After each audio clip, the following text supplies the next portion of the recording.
Hello friends, अब पढ़ाई की ऑनलाइन क्लास में आपका स्वागत है। कैसे हो आप? अच्छे होंगे। और इस टाइम कोचिंग नहीं चल रही तो आप पढ़ाई भी अच्छे कर रहे होंगे घर पे बैठकर।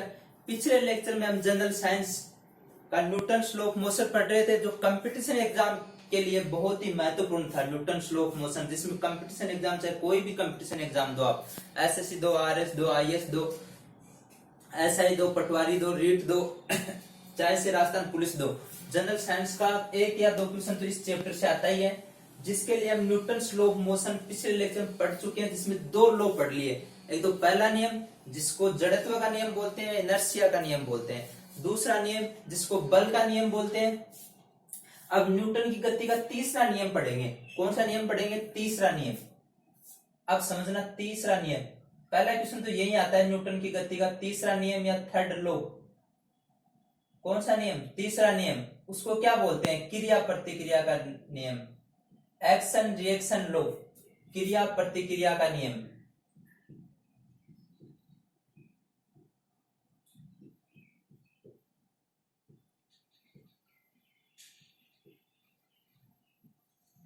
अब है पहला क्वेश्चन, न्यूटन की गति का तीसरा नियम क्या बोलता है? क्रिया प्रतिक्रिया का नियम। और क्रिया प्रतिक्रिया का नियम क्या है? क्रिया प्रतिक्रिया का नियम है, जैसे कोई भी एक वस्तु, जैसे ये वस्तु है, अगर किसी दूसरी वस्तु पर क्रिया करती है, जैसे ये कोई आदमी है, एक आदमी है, ये जमीन है, क्या है? जमीन, अर्थ है। इस आदमी ने जमीन को पीछे की साइड धक्का दिया, अर्थात क्या की? क्रिया। क्या की? क्रिया, एक्शन किया। तो ये वस्तु, दूसरी वस्तु, उस दूसरी वस्तु पर क्या करेगी? प्रतिक्रिया, रिएक्शन करेगी। इस नियम में क्या कहा गया? कोई एक वस्तु अगर किसी दूसरी वस्तु पर क्रिया करती है तो दूसरी वस्तु उस वस्तु पर क्या करेगी? प्रतिक्रिया। क्या करेगी? प्रतिक्रिया। जैसे इसने 10 न्यूटन से पीछे की तरफ धक्का दिया, 10 न्यूटन से पीछे की तरफ धक्का दिया, तो आगे भी आगे भी कितना बल लगेगा? 10 न्यूटन। अर्थात समझना, क्रिया प्रतिक्रिया बल का नाम, मान, परिमाण में क्या होता है? समान होता है। मान, संख्यात्मक मान क्या होता है? समान होता है, लेकिन दिशा क्या होती है? अलग अलग। पहला क्वेश्चन कौन सा नियम बोलते हैं? क्रिया प्रतिक्रिया का नियम। दूसरा नियम, दूसरा क्वेश्चन, क्रिया प्रतिक्रिया का नियम की दिशा क्या होती है? विपरीत। दिशा तो क्या होती है? विपरीत। लेकिन परिमाण, परिमाण का मान क्या होता है? समान होता है। परिमाण का मान क्या होता है? अब एक बार क्वेश्चन ये भी आ गया था, क्या क्रिया प्रतिक्रिया एक ही वस्तु पर लगते हैं क्रिया प्रतिक्रिया बल? नहीं, प्रतिक्रिया दूसरी पर लगता है, क्रिया दूसरी पर लगता है। क्रिया प्रतिक्रिया बल अलग अलग वस्तुओं पर लगते हैं। किस पर लगते हैं? अलग अलग वस्तुओं पर। ये सारे क्वेश्चन आए हुए हैं। पहला क्वेश्चन वापस रिपीट कर रहा हूं, किस क्या बोलते हैं? क्रिया प्रतिक्रिया का नियम। क्रिया प्रतिक्रिया दो अलग अलग प्रकार के बल है, लगेंगे विपरीत दिशा में, दोनों का संख्यात्मक मान या परिमाण क्या होगा? सेम होगा। दूसरा, अलग अलग वस्तुओं पर लगेंगे। जैसे एक बात सुनना, जैसे मैं यहां खड़ा हूं, मेरे को कोई बंदा इस साइड 10 न्यूटन से खींच रहा है और इस साइड भी 10 न्यूटन से खींच रहा है, तो मैं किसी साइड नहीं जाऊंगा। इस साइड खींचा, जैसे मैंने पेन को इस साइड खींचा, इस साइड खींचा, ये पेन बीच में स्थिर रहेगा। अगर मैं पेन को इस साइड खींच लू केवल, तो इस साइड चला जाएगा। अगर मैं पेन को इस साइड खींच लू तो ये इस साइड चला जाएगा। लेकिन क्रिया प्रतिक्रिया के नियम में क्या हो रहा है? दो वस्तुओं पर एक को इस साइड खींचा जा रहा है, एक को इस साइड खींचा जा रहा है। एक को तो इस साइड खींचा जा रहा है, एक को इस साइड खींचा जा रहा है। अगर एक ही वस्तु पर दो बल, समझना, विपरीत दिशा में हो, एक इस साइड खींच रहा हूं, एक इस साइड खींच रहा हूं, लेकिन दोनों का मान सेम हो, तो वो वस्तु को हिलने नहीं देंगे। अर्थात जैसे 10 यहां लगा, 10 यहां लगा, ये एक दूसरे के प्रभाव को क्या कर देंगे? कैंसिल कर देंगे। क्या कर देंगे? एक ही वस्तु पर, लेकिन किस पर रहना चाहिए? एक ही वस्तु पर। एक बार आईएएस में क्वेश्चन पूछ लिया गया था, आईएएस प्रीलिम्स में, क्या क्रिया प्रतिक्रिया एक दूसरे के प्रभाव को नष्ट करते हैं? नहीं। एक दूसरे के प्रभाव को नष्ट क्यों नहीं करते? क्योंकि ये एक वस्तु पर नहीं लग रहे, ये दो वस्तुओं पर लग रहे।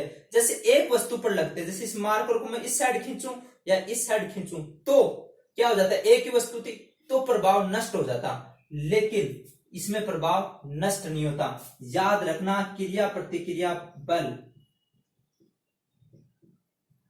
क्रिया प्रतिक्रिया बल एक दूसरे के प्रभाव को नष्ट नहीं करते, एक दूसरे के प्रभाव को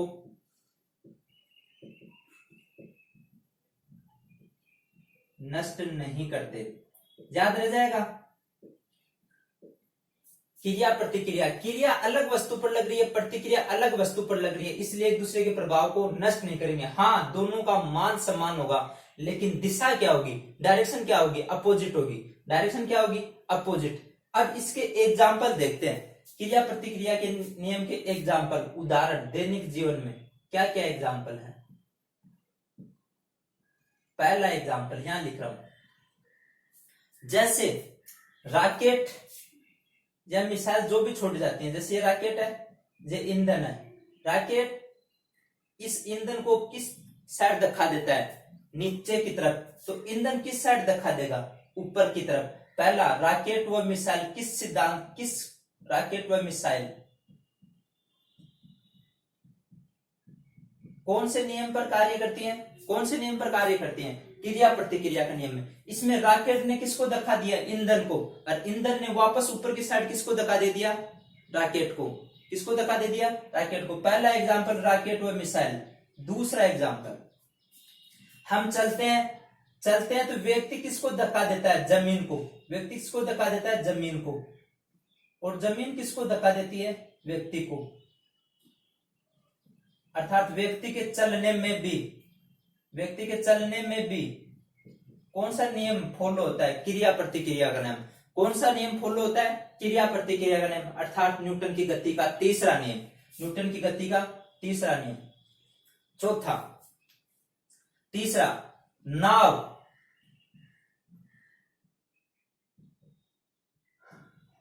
नाव को चलाते समय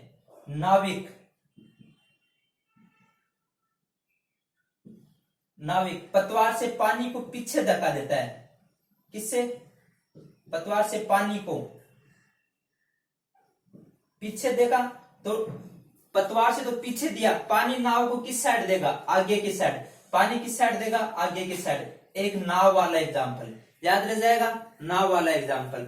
चौथा एग्जाम्पल यही नाव में ही, जैसे नाव में कोई व्यक्ति खड़ा है, नाव खड़ी है, आके रुक गई, खड़ा व्यक्ति कूदता है, कूदने के लिए पैरों से कहां धक्का देगा, नाव को। जैसे ये नाव में व्यक्ति खड़ा है, ये व्यक्ति नाव में खड़ा है, ये आगे कूदा, तो नाव को किस साइड धक्का दिया, पीछे की साइड। और नाव किस, व्यक्ति किस साइड गया, आगे की साइड। क्रिया और प्रतिक्रिया दोनों अलग अलग प्रयोग है, और नाव पीछे व्यक्ति आगे, नाव पीछे व्यक्ति आगे। चौथा एग्जाम्पल, नाव के दो एग्जाम्पल। यहां एक चीज रब कर रहा हूं, एक बार क्रिया प्रतिक्रिया के 4 एग्जाम्पल हो गए। यहां 5वां एग्जाम्पल देखना। कौन सा एग्जाम्पल, 5वां एग्जाम्पल। जैसे व्यक्ति तैरता है, तैरने के लिए तैरते समय व्यक्ति क्या करते समय, तैरते समय व्यक्ति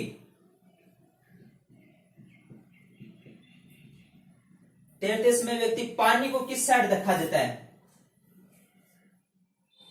तैरते समय व्यक्ति, ध्यान लिख रहा हूं इसे, तैरते समय व्यक्ति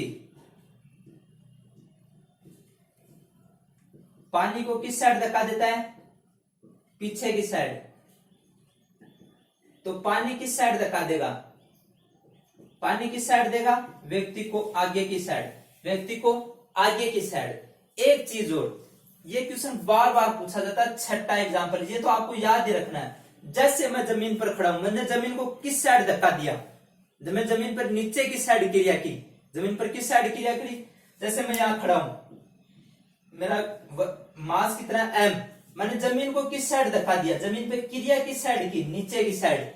जमीन पे क्रिया किस साइड की, नीचे की साइड। तो जमीन मुझे किस साइड धक्का देगी, ऊपर की साइड, जिसको बोलते हैं प्रतिक्रिया नॉर्मल। क्या बोलते हैं, प्रतिक्रिया। जो हमें वेट महसूस होता है, वजन महसूस होता है, वो कौन से बल के कारण होता है, प्रतिक्रिया बल के कारण। कौन से वजन के कारण होता है, क्योंकि हमारे क्रिया के कारण तो हमने जमीन को धक्का दिया है। किसको धक्का दिया है, तो प्रतिक्रिया जमीन हमें देगी कि तेरे में भी कोई ना कोई वजन तो है, तेरे में भी कोई ना कोई वेट तो है। तो ये बार बार क्वेश्चन आता है, बार बार, कि कौन से बल के कारण हमें क्या महसूस होता है, वजन महसूस होता है। क्या महसूस होता है? वजन महसूस होता है प्रतिक्रिया बल के कारण। फिर से सुनना कौन कौन से क्वेश्चन आ सकते हैं। पहला क्वेश्चन, क्रिया प्रतिक्रिया नियम, कौन से नियम को बोलते हैं? कौन से नियम को बोलते हैं? तीसरे नियम को। क्रिया प्रतिक्रिया दो अलग अलग वस्तुओं पर लगती हैं, लेकिन लगती क्या है? विपरीत दिशा में, लेकिन मान क्या होता है? सेम। मान क्या होता है? सेम।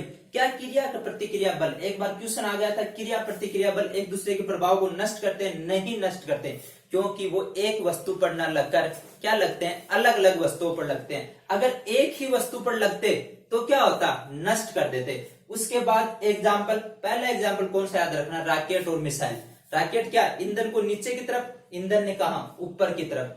दूसरा, व्यक्ति चलता है तो जमीन को पीछे की तरफ, जमीन आगे की तरफ। चौथा, तीसरा, नाव वाला, नाव के तीन, चाहे व्यक्ति चले, नाव, व्यक्ति कूदे या व्यक्ति तैरे, याद रह जाएंगे। व्यक्ति नाव में चल रहा है तो भी क्रिया प्रतिक्रिया, व्यक्ति पानी में तैर रहा है तो भी क्रिया प्रतिक्रिया, नाव से कूद रहा है तो भी क्रिया प्रतिक्रिया। और लास्ट एक एग्जाम्पल, व्यक्ति को वेट कौन से बल के कारण महसूस होता है? प्रतिक्रिया बल के कारण। कौन से बल के कारण महसूस होता है? प्रतिक्रिया बल के कारण। ये तो न्यूटन की गति का तीसरा नियम था। क्या था? क्रिया प्रतिक्रिया का नियम, तीसरा नियम। आगे न्यूटन की गति का नियम, आगे दूसरा जब मैंने नियम पढ़ाया था, ध्यान से समझना, दूसरा नियम क्या पढ़ाया था?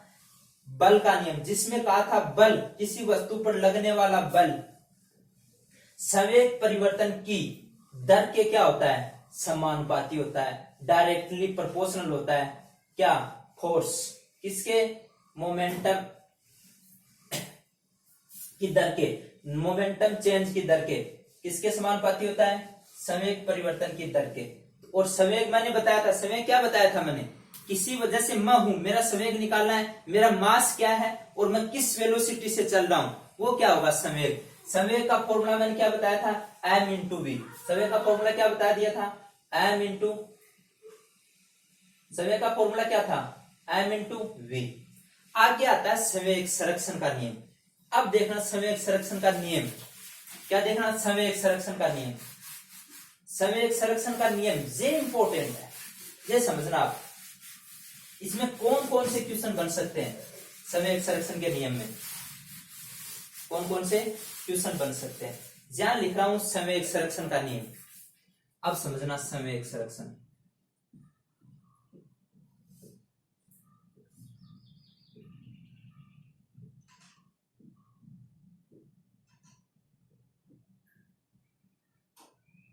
अब यहां से आपको समझ में आ रहा होगा संवेग संरक्षण। संवेग क्या रहेगा? संरक्षित, लेकिन कब रहेगा? पहला क्वेश्चन इसमें जो इसकी डेफिनेशन दी गई है, क्या दी गई है? अगर किसी निकाय पर, किसी निकाय जिसमें दो या दो से अधिक वस्तुएं होंगी, कितनी होंगी? दो होंगी या दो से अधिक वस्तुएं होंगी, किसी निकाय पर कोई बाह्य बल ना हो, एक्सटर्नल फोर्स ना हो। इसमें इंटरनल फोर्स की बात नहीं की है, कौन से बल की बात की है? कोई एक्सटर्नल बल ना हो, बल ना हो, बल ना लगे, तो निकाय का प्रारंभिक व अंतिम संवेग, निकाय का प्रारंभिक और अंतिम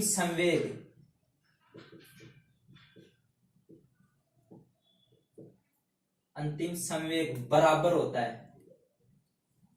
क्या होता है? बराबर होता है। अर्थात प्रारंभ में जितना संवेग था वो ही लास्ट में रहेगा। ये संरक्षण होगा, संरक्षण का मतलब हर जगह सेम होगा, संरक्षण का मतलब हर जगह सेम होगा। लेकिन ये लाइन याद रखनी है, कौन सा बल ना हो? बाह्य बल ना हो। अगर किसी निकाय पर, पहला क्वेश्चन, निकाय पर बाह्य बल नहीं हो तो सीधा सीधा क्वेश्चन आता है, क्या संरक्षित रहेगा? संवेग संरक्षित रहेगा। क्या संरक्षित रहेगा? दूसरा पॉइंट इसमें जो आपको याद रखना है, इसमें कोई बाह्य बल ना हो। अब समझना, बाह्य बल का मतलब जैसे मैं चल रहा था, जैसे ये जमीन है, समझना, जहां कोई व्यक्ति है, क्या है? व्यक्ति है। इस दोनों व्यक्ति, हमने क्या मान लिया? संवेग मान लिया। व्यक्ति ने इस जमीन को किस साइड दिखा दिया?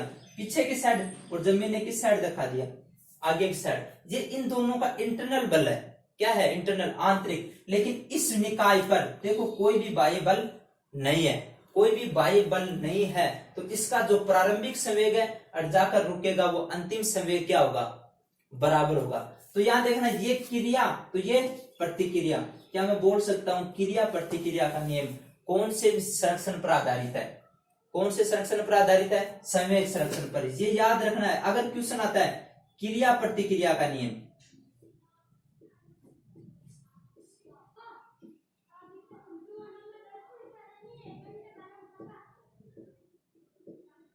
क्रिया प्रतिक्रिया का नियम संवेग संरक्षण पर आधारित है, इसका मतलब जो भी क्रिया प्रतिक्रिया नियम के एग्जाम्पल थे, जो भी क्रिया प्रतिक्रिया नियम के एग्जाम्पल थे वो संवेग संरक्षण के एग्जाम्पल भी होंगे, क्योंकि क्रिया प्रतिक्रिया का नियम किस पर आधारित है। अगर क्वेश्चन आए ढंग से पढ़ लेना, नहीं तो गलती कर दोगे। क्रिया प्रतिक्रिया का नियम कौन से संरक्षण पर आधारित है, संवेग संरक्षण पर। अब एक चीज है, न्यूटन के कौन कौन से नियमों को मिलाया जाए तो संवेग संरक्षण की उत्पत्ति होगी, संवेग संरक्षण की उत्पत्ति, कि संवेग संरक्षण की उत्पत्ति कहां से आई।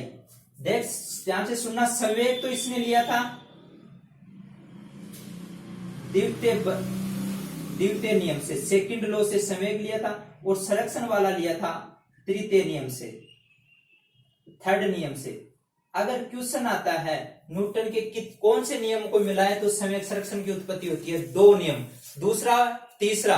अगर क्वेश्चन आता है कौन सा नियम संवेग संरक्षण पर आधारित है, कौन सा नियम, तीसरा, दोनों अलग अलग हैं, दो नियमों को मिलाएंगे तो संवेग संरक्षण की उत्पत्ति होगी, जबकि तीसरा नियम डायरेक्टली किस पर डिपेंड करेगा, संवेग संरक्षण पर। संवेग संरक्षण की डेफिनेशन क्या है, कोई भी बाह्य बल कार्य ना करे, कोई भी बाह्य बल कार्य ना करे।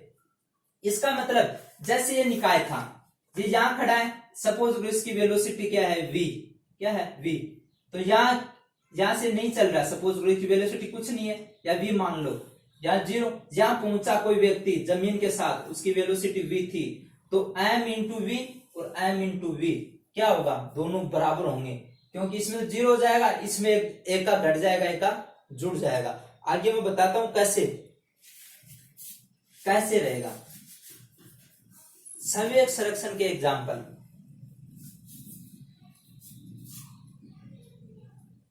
पहला एग्जाम्पल, जैसे रॉकेट ऊपर जाती है, क्रिया प्रतिक्रिया वाले सारे ये तो याद रह जाएंगे।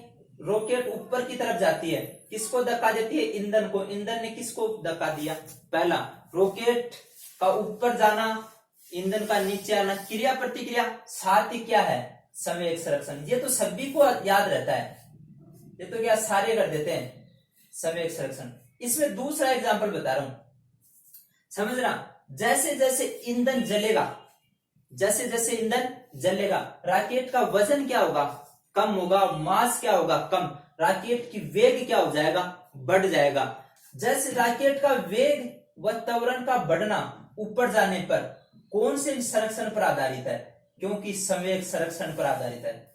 ये क्वेश्चन कोई नहीं याद रखता, किस पर आधारित है, संवेग संरक्षण पर, याद रह जाएगा। कैसे, अब जैसे मैं यहां बता रहा हूं, यहां सपोज करो इसकी शुरू में चला, इसका वेग कुछ भी था 5 मान लो, और इसका वेट 20 मान लो, 5 इंटू 20 कितना हो गया, 100, इसका संवेग का मान क्या हो गया, 100। जैसे जैसे ऊपर चला, तो ऊपर जाने के बाद भी ये क्या होना चाहिए, 100 ही होना चाहिए, क्या होना चाहिए, 100 ही होना चाहिए। लेकिन इसका मास तो क्या हो गया, कम हो गया।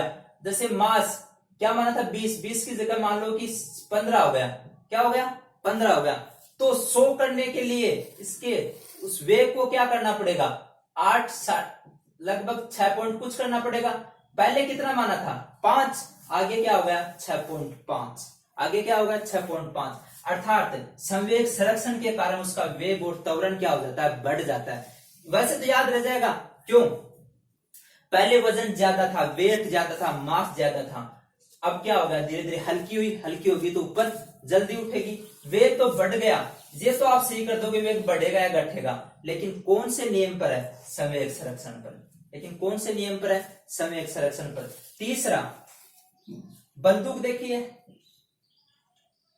ये बंदूक है, बंदूक की यहां से सपोज करो गोली निकलती है, क्या है, गोली निकलने वाली, गोली ने बंदूक को किस साइड धक्का दिया, पीछे की साइड, किस साइड धक्का दिया, पीछे की साइड, तो गोली किस साइड गई, आगे की साइड। ये क्रिया, ये प्रतिक्रिया, क्रिया और प्रतिक्रिया, क्रिया और प्रतिक्रिया का नियम है, साथ साथ किसका नियम है, संवेग संरक्षण का, साथ साथ किसका नियम है, संवेग संरक्षण का।